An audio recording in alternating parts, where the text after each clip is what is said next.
Hillel Neuer joins us now, Executive Director of UN Watch, a group that analyzes what the UN's doing right and wrong. Hillel, how's this week been for the UN? Well, this is their week where it's a catwalk for dictators, right? And we saw that. You have dictators from some of the worst regimes show up under the giant UN logo, pretending to speak in the name of international law, human rights, and they're some of the worst dictators. And they are purporting to lecture America, to lecture Israel, especially pointing the finger at Western countries about human rights. So there's a lot of hypocrisy. That's mostly what we saw this week. So I was talking to Ambassador Mike Waltz. He said, do you know there's a whole commission analyzing George Floyd and the George Floyd riots and its impact on America? They're analyzing our society, and they have 7 different committees on 7 different climate change promotions. That seems to be the mandate. Yeah. Let's work on climate change. Yeah, sadly, I have to say the George Floyd thing that was at the time endorsed by the Biden administration, which was very unfortunate. You know, the UN, the thing that unites them often is attacking the West and attacking America. There's a lot of anti-capitalism. Climate change is not an innocent concern for climate at the UN. It's a way to target capitalism in America. And let's not be mistaken about the ideology. The fact that they celebrated a 16-year-old child at the time, Greta, who's now basically a Hamas propaganda nutcase on sailboats sailing to Gaza. This was the UN's hero for climate. So there's a lot of really visceral anti-Western ideology masked in the name of climate. So Donald Trump was extremely critical. We'll pull some sound of that. Donald Trump being critical of the UN.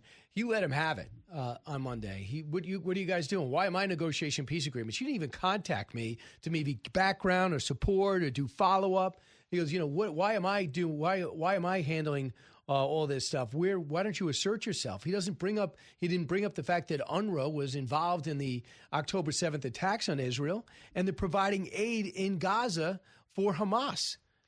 Look, we just published a 200-page report with 598 footnotes, which shows in detail how the heads of UNRWA on the ground of the schools in Gaza and Lebanon were not just supporters of Hamas, but Hamas terror chiefs. Suhail al-Hindi, head of 13,000 UNRWA staff in Gaza, is a key member of the Hamas Politburo in Lebanon. His name was Fathi Sharif. Head of 2,000 UNRWA teachers, was the head of the Hamas terrorist organization in Lebanon. UNRWA knew it. We were paying their salaries. American taxpayers were paying their salaries. It's disgraceful. Mike Waltz said at his confirmation hearing, he's going to work to get UNRWA dismantled. Mm-hmm. And if we care about hope for the Middle East, an agency that's indoctrinating Palestinian children into hatred should be shut down. So now that the Palestinian state's been recognized by 180 countries, including France, Germany, Australia, Portugal. Not Germany. But France, the UK, Australia, Canada. Not Germany, not Italy. But yeah, most of the world's countries. So what changes now in the UN? Do they get more of a seat, more power? Internationally, it gets more complicated if Israel does something that might be in violation of international law from country to country. Yeah, look, the truth is they keep playing this card. 10 years ago, they voted to call them a state at the UN, so their nameplate has been State of Palestine since, I think, 2012. The International Criminal Court recognized the State of Palestine just to enable them to do lawfare against Israel, so that was already done. On the ground, it's actually limited what they can use with this, keep playing the same card. But I would say, the opposite. We should ask questions. If France and the UK and Canada and Australia say that there's a Palestinian state, then why are there Palestinian refugees in Palestine? Why in Jenin, for example, are there Palestinian refugee camps? If Palestine is a state, there are no more refugees. They're living in Palestine. You should end UNRWA, for example. Right. So this is Netanyahu. Here's a little of the speech going on. It's still being conducted now. It's been going on for, I think, 30 minutes. Listen. You know what message the leaders who recognize a Palestinian state this week sent to the Palestinians? It's a very clear message. Murdering Jews pays off. Well, I have a message for these leaders. When the most savage terrorists on earth are effusively praising your decision, you didn't do something right. You did something wrong, horribly wrong. Your disgraceful decision will encourage terrorism against Jews and against innocent people everywhere. It will be a mark of shame on all of you. So You are rewarding this behavior. You don't like the way the way Israel's doing operations in Gaza. They look at it as operation for survival. With Hamas still intact, it's just a matter of time before we get another attack. Your thoughts about how this speech is going over? Well, it's a very powerful speech. You know, certainly performatively at the UN, the Islamic states did a walkout before. But it's a very powerful speech. Prime Minister Netanyahu is mentioning key facts. And he talked about the curse of Iran. The Iranian regime is arming, sponsoring terror proxies throughout the region. They have destroyed societies from Yemen to Lebanon to Gaza. And it's been miraculous and extraordinary what the Israel Defense Forces were able to do. They crippled Hezbollah with the pagers, which was a miraculous operation. They crushed most of Hamas's military capacity, but it's not finished. Iran, together with the help of President Trump, they devastated their nuclear and ballistic missile program. Assad regime, one of the most horrific regimes in the 21st century, killed 500,000 people, is gone. That is extraordinary. Prime Minister Netanyahu, I think, helped frame what's truly going on in the Middle East.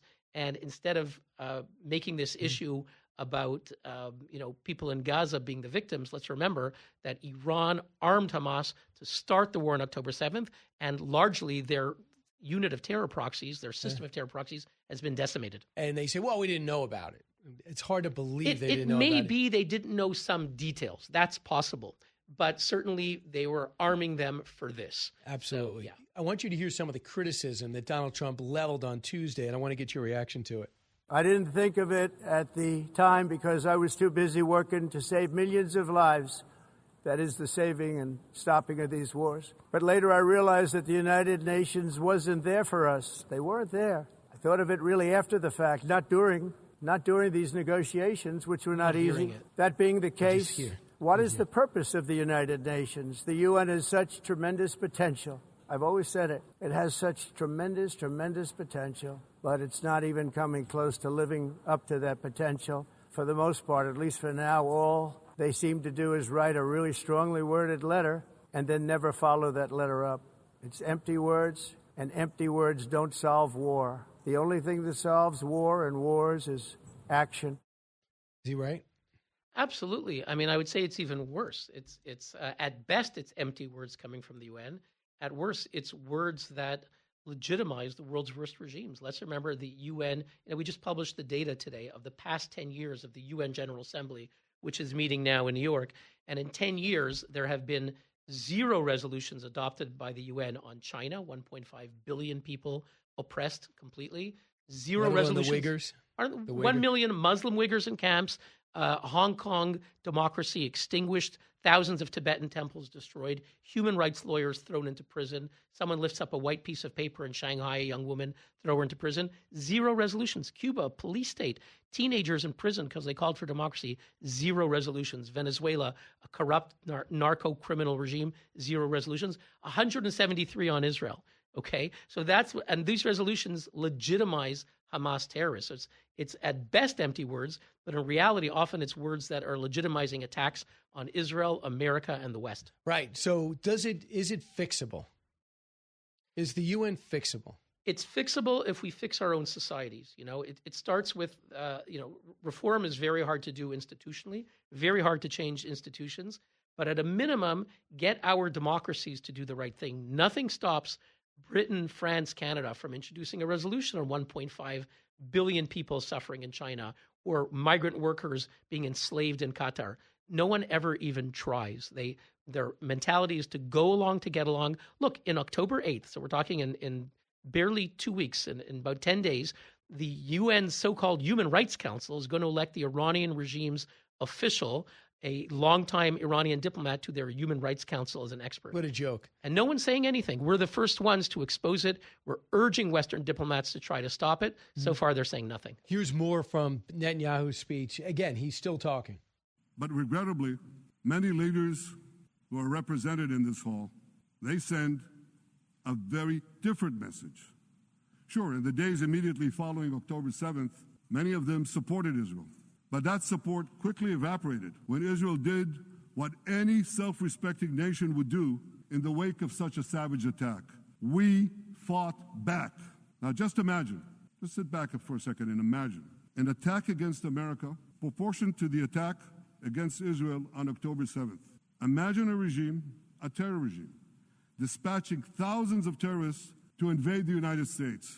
They massacre 40,000 Americans. They take 10,000 Americans hostage. What do you think America would do? You think America would leave that regime standing? You don't think that. No way, not a chance. The United States would wipe out that terror regime and ensure that such savagery would never threaten America again. This is precisely what Israel is doing in Gaza. We're wiping out the terror regime of Hamas and ensuring that this savagery will never threaten Israel again. That's what we are doing. That's what any self-respecting government would do. And they're not hearing it because they left the building. Maybe they'll never understand it.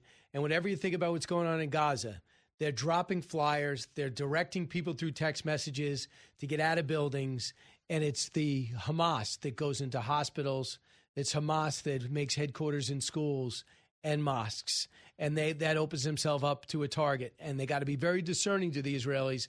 But they also have to make sure we're not dealing with this for the next generation. They want to finish it off for good. Look, Prime Minister Netanyahu quoted one of the experts at West Point, Colonel John Spetzer, who is We've had him on a lot. Yeah, considered one of the world's experts on urban warfare. Teaches war college. Exactly. And he knows better than others that urban warfare is extremely difficult, especially as you indicated. Hamas built hundreds of miles of terror tunnels under all of Gaza. All of Gaza is built over, they dug under and built terror tunnels under homes, hospitals, and schools. That cement that we gave them with our tax money that was supposed to build homes, hospitals, and schools, they used them to build miles and miles of terror tunnels. And Israel has to destroy Hamas, or October 7th is going to happen again. Hamas is threatening. It's a nihilistic death cult.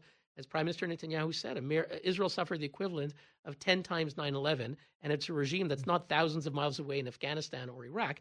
It's literally, meters away. Okay, it's 100 yards away from Israel. So, Hillel, you look forward to working with Ambassador Waltz on maybe making even incremental changes? Absolutely. Look, at a minimum, we have to hold the UN to account, and America has power, has leverage. He's just been confirmed. He has a certain influence at the UN. He needs to use it. I'm looking forward to working with him to hold abusers to account and make sure that U.S. taxpayers and other countries' taxpayers get some, value for the dollar, and we're not wasting it on legitimizing anti-Western narratives that are propaganda for terrorists. Yeah, I think it would be a huge resource for him because you got to get him up to speed quick, and he's a quick learner, as you know. Hillel Neuer, Executive Director of the UN Watch, appreciate it.